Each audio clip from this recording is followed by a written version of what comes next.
नमस्कार मुई ज्योतिर्मयी पंडा स्वागत करुचे आपण मानको गार्गी न्यूज इंडिया के जनता के आम समस्ते जानीचु शीतल षष्ठी आरंभ होसी पतरपेणी रु आमे आसीचु नंदपड़ा के चालुन जानमा पतरपेणी विषय रे आउ बेसी किछि।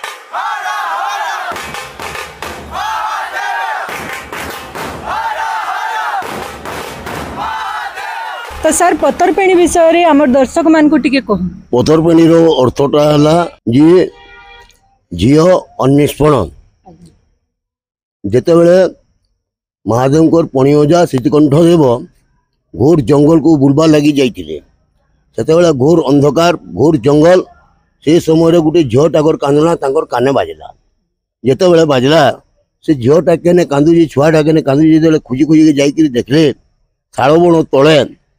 पार्वती माँ मैना देवी पार्वती को प्रसव कर से चिंता कले देवदेव महादेव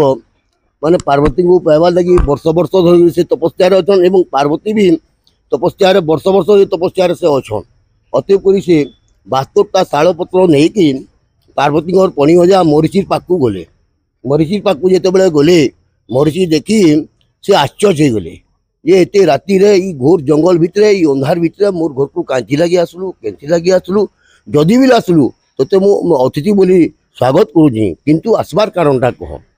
ये कहले श्रीकंठ देव कहले जे मु घोर जंगल को बुलबार लगी आसी बुलबार समय गोटे छुआटाकर कांदना मोर काने बाजला मु खोजी खोजी जाकि देखली छुआटा केने कांदुची को शाल बण खोजी खोजी जो देखली शाल बण तले पार्वती माँ मैना देवी प्रसव कर से 72टा शाल पत्र धरिकी मु तोर पाखु आसी जे तोर घर गोटे अलिअल झीटे अच्छी मु बाटे शुणिली जे तोर घर अलिअल झीटे अच्छी से झील को मु बहु करवा लगी आसी तो श्रीकंठ देव महादेव सब गुण ग्राम व्याख्या कले ध्याये सुवर्णवर्णाभां त्रिनेत्रां चारुहासिनीं सर्वलक्षण संपन्ना मंदिर कृत शिखराम ये ध्यानटा जो पाठ कले से जगतकर्ता सृष्टिकर्ता से जगतर माँ बोली जो गुणग्राम व्याख्या कले से स्वीकार कले ये मु मोर झील को देवी तो से जन 72टा शाल पत्र थिला माने समर्पण देदेले तो आगमन काल में काण होता बुढ़ा माने जनकर घरे छुआटे कि झीटे हेले पतरपेणी नहीं पकई दौले यहाँ हूँ तार पतरपेणी इतिहास।